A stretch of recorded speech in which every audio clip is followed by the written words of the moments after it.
ahora hablando de las múltiples dimensiones de la guerra, nos vamos a meter con el tema hidrocarburos, petróleo, producción de recursos estratégicos en Siria y para eso lo tenemos ya conectado a el integrante Nicolás Malinovsky, el ingeniero integrante del OECID, que viene una vez más a compartir el análisis de ese centro de estudios con la comunidad de Nodal. Bienvenido Nicolás, bienvenido Nico. Ay, no, pará, no te escuchamos. O por lo menos yo. ¿Estás muteado, Nico? No está muteado todavía. Ahí está, sí, yo estaba muteado. Sí, ahora sí, perdón. No había nada. muteado para no hablar en off. Bienvenido. ¿Todo bien? ¿Cómo andan? Bien, excepto la Sí, que está casi voy a morir. Tiene la tos del demonio. Sí. ¿Está poseído? Tranquila, ni tomá. Soy un arma química. Un vaso de agua. El resto estamos bien, ya nos hemos metido, viste, con algunas dimensiones de análisis del conflicto, pero por supuesto que en particular queríamos conversarla con vos, esta dimensión de recursos estratégicos. Sí, estaba escuchando recién el análisis de Laura y lo que venían anticipando. Bueno, ahí para sumar al análisis que venían haciendo en términos de la importancia de Siria como punto geopolítico o geoestratégico en Medio Oriente, o como es que mencionaban al principio, Asia Occidental. Asia Occidental, que sí, lo escuché el viernes al compañero. Se me fue el nombre.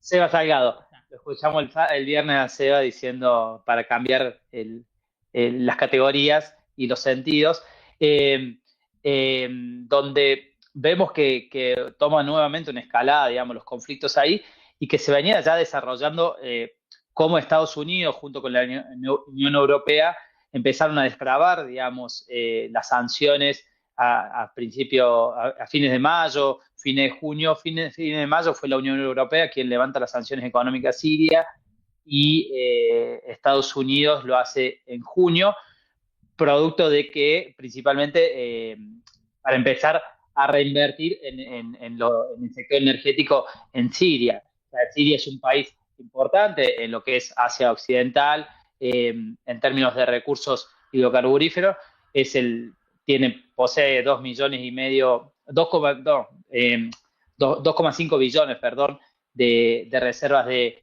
hidrocarburos y 8.500 millones de metros cúbicos en términos de gas, posicionándolo como el país número 31 en términos de reserva de petróleo y 41 en términos de gas.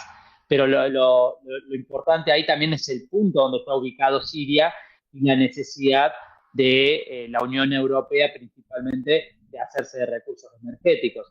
Y vemos cómo a raíz de estos levantamientos de sanciones económicas que venían desde el 2011, particularmente cuando se inicia el conflicto en ese país por el cambio de régimen que recién comentaba la colega Laura, Estados Unidos y la Unión Europea habían avanzado fuertemente en las sanciones y también provocaron, digamos, la destrucción del sistema energético en Siria. O sea, Siria era un país exportador de petróleo que exportaba alrededor de 400.000 millones de barriles de petróleo día previo al conflicto, y actualmente hoy produce 90.000 millones de barriles de petróleo, ¿no? Con lo cual vemos una caída. También se convirtió de ser un país exportador de petróleo a ser un país importador, dependiendo principalmente de Rusia y de Irán. Y también en el viaje que hizo Donald Trump hacia Occidental o Oriente Medio, que estuvo en Arabia Saudita hace unos días, hace un mes, si no me equivoco, sí. También después de esa visita vemos que Arabia Saudita se posicionó, declaró que podía ser proveedor de energía también para Siria, ¿no? Entonces ahí vemos cómo se está disputando el territorio sirio entre Occidente, con Donald Trump, con Israel, versus China, Rusia, digamos, en esto que ustedes recién mencionaban, ¿no? Y ahí yo le había pasado un mapita a la producción, no sé si lo tenemos disponible. Sí, estoy viendo ahí unas porque operaciones. porque está... ok, no hay problema. Sí. Esperamos, pero ahí, en términos geoestratégicos, digamos, la posición de Siria, que tiene su salida al mar Mediterráneo, vemos cómo viene a ser un país o una reserva de recursos fundamentales para la necesidad de la Unión Europea, y empezamos a ver cómo las empresas, tanto europeas como estadounidenses, quieren, o sea, ellos se plantean ahora la reconstrucción del sector energético en Siria, que también fueron los que provocaron la destrucción, ¿no? Y ahí vimos declaraciones de empresas como Berkeley Schultz, Hart Energy o Argent LNG de Estados Unidos, que salieron posterior a Donald Trump a decir que estaban dispuestas a invertir en la reconstrucción de la infraestructura energética, obviamente con una mirada más de exportación y de apropiación de esos recursos energéticos. También hay empresas petroleras vinculadas a Turquía, la Total Energy y la Shell también están dando vueltas ahí. Así que vamos a empezar a ver, digamos, cómo se empiezan a repartir este botín energético para proveer la necesidad energética que tiene la Unión Europea, principalmente iniciada con el conflicto de Rusia-Ucrania en el año 2022, ¿no? 2024. La carroña de las empresas energéticas. Mira, ahí aparece... Bueno, ahí vemos el mapa. Si vemos todo lo que es... bueno, hay distintos colores que son gasoductos o oleoductos que interconectan, digamos, los pozos de producción, que van todos, fíjense, con orientación al mar, ¿no? Con esa orientación exportadora que tenía el recurso. Y ahí vemos que hay 3 puntos principales. Y Banías, particularmente, es una refinería, con lo cual también es de importancia, porque esa zona costera, digamos, es el mar Mediterráneo y tiene conexión directa con Europa, ¿no? Entonces, ahí vemos, digamos, quien controle el petróleo y el gas sirio va a ser proveedor del gas de estos recursos a la Unión Europea, y claramente Estados Unidos tiene grandes intereses ahí, ¿no? Las empresas entonces que mencionás, Nico, son principalmente de origen norteamericano, las petroleras, las energéticas, pero veremos, la provisión del recurso a la Unión Europea. Claro, eso lo planteo yo ahí como una hipótesis. Ahora, lo que pasa, en mayo salieron todas las empresas más vinculadas a la Unión Europea, que tenías la Total, Shell, y después empresas turcas como la TPAO y Botas, que son productoras de petróleo. Pero después de que Estados Unidos levanta las sanciones el 30 de junio, con efectividad el 1 de julio, salen a declarar las empresas de capitales norteamericanos en sintonía, digamos, con el sector, en línea, digamos, con lo que planteó Donald Trump para la reconstrucción de la infraestructura energética. Y bueno, hay que ver cómo se desenlaza esto, ¿no? Pero ahí claramente hay una posición donde se sigue reconfigurando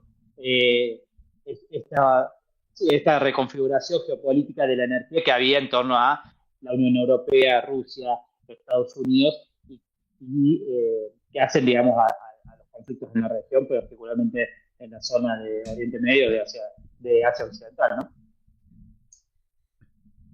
Muy, muy interesante, Nico, lo que estás comentando, ¿no? De toda esta dimensión de la economía, digo, Siria, ¿qué es? ¿Qué es en términos petroleros? ¿Qué expresa? Uno entiende que Siria es de los que importan en el Medio Oriente, ¿no? Digo, Arabia Saudita, Siria, Irán son territorios muy ricos en recursos, pero ¿tenés alguna dimensión de su importancia? Sí, en términos de países es el número 30 en términos de reserva, digamos.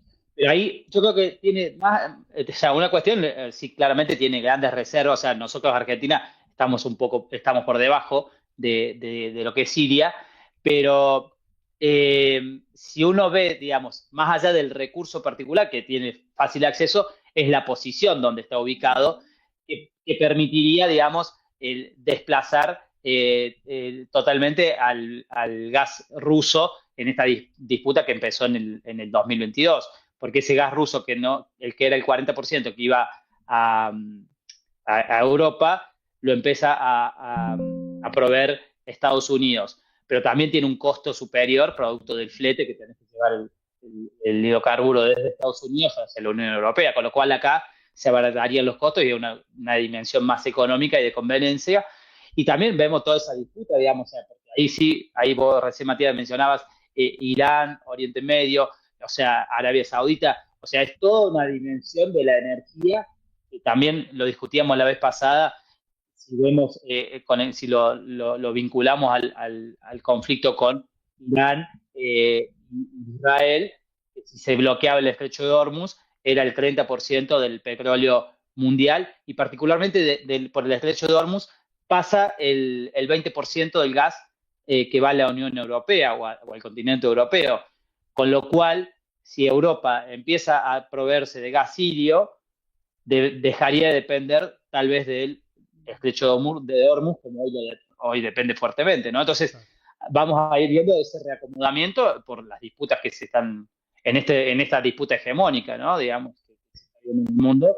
Esta es una dimensión particular y principal, digamos, sobre todo viendo la necesidad de Estados Unidos de reindustrializar y controlar, digamos, el sector energético del mundo para poder justamente llevar a cabo esa reindustrialización americana que está queriendo hacer, ¿no? Nico, en el mismo sentido que Sí. recién charlábamos con Laura, desde el observatorio contanos un poco cómo ven el rol de América Latina y el Caribe en relación a este conflicto, ¿no? Una región rica también en recursos, que bueno, no estamos viendo en esta tierra las imágenes de Asia Occidental, pero sabemos, ¿no?, que como región somos muy codiciados ¿no?, por nuestros recursos. ¿Cómo impacta con esta guerra, ¿no?, en nuestra región en términos de recursos? No, yo creo que impacta de lleno y creo que también somos parte del conflicto. O sea, cuando vemos la injerencia de Estados Unidos en América Latina y la atomización que tiene América Latina hoy, recién Laura mencionaba, digamos, la cumbre que se dio ayer en Chile y que con un proyecto de las democracias, no me acuerdo el título de la convención, pero que no se ve un proyecto de integración y que tampoco Brasil estaba traccionando un proyecto más de integración, sino que vemos una región atomizada, a diferencia de lo que fue la década entre el 2000 y 2010 particularmente, y en eso Estados Unidos se aprovecha, ¿no? O sea, vemos cómo también nuestro territorio está siendo en disputa, no con conflictos bélicos, pero si uno analiza el caso argentino, directamente Milei está haciendo una autopista de legalidades para que Estados Unidos se apropie de nuestros recursos naturales. Tenemos ley de base, tenemos privatizaciones, tenemos régimen de incentivo para grandes inversiones, a lo cual Estados Unidos no necesita hacer acciones bélicas en nuestro territorio. Y ahí sí vemos, y también, digamos, nuestros territorios están siendo disputados con sanciones económicas en el caso de Venezuela, con narcoestados en el caso de Ecuador, que también es un país importante en términos de recursos